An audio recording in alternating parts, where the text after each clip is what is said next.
கோவை மாவட்டம் அன்னூர் மற்றும் அதன் சுற்றுவட்டார பகுதிகளில் சூறாவளி காற்றுடன் பெய்த மழையால் 50,000க்கும் மேற்பட்ட வாழை மரங்கள் முறிந்துள்ளன. இதுகுறித்த கூடுதல் தகவல்களை செய்தியாளர் பாபு வழங்கிட கேட்கலாம். பாபு, இது பற்றி வாழை விவசாயிகள் கூறுவது என்ன, விவரிங்க.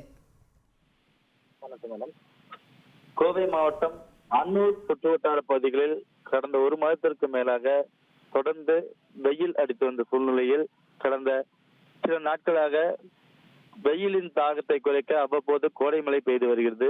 இந்நிலையில் நேற்று மாலை பெய்த கனமழையால் அன்னூர் சுற்றுவட்டார பகுதிகள் மட்டுமல்லாமல் கஞ்சப்பள்ளி, எல்லப்பாளையம், கரியாம்பாளையம் உள்ளிட்ட பல்வேறு கிராமங்களில் சூறாவளி காற்றுடன் கனமழை பெய்தது. இந்த கனமழையால் அறுவடைக்கு தயாராக இருந்த சுமார் 50,000க்கும் மேற்பட்ட வாழை மரங்கள் சூறாவளி காற்று முறிந்து விழுந்தன. அது வைத்தி ஒரு பிளாட் வாங்கணுமா இல்ல ஒரு பிளாட் வாங்கணுமான்னு ஒரே கன்ஃபியூஷன். ஒரு ரியல் எஸ்டேட் எக்ஸ்பர்ட் கிட்ட பேசு. எப்படி? பாஸ்வாலா பி தி பாஸ். அறுவடைக்கு தயாராக இருந்த வாழை மரங்களை விற்பனை செய்ய முடியாமல் விவசாயிகள் பெரும் பொருளாதார நெருக்கடியில் சிக்கி வருகின்றனர்.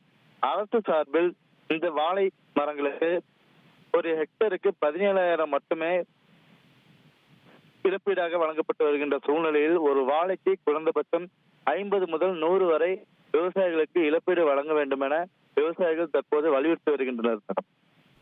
தகவல்களுக்கு நன்றி பாபு.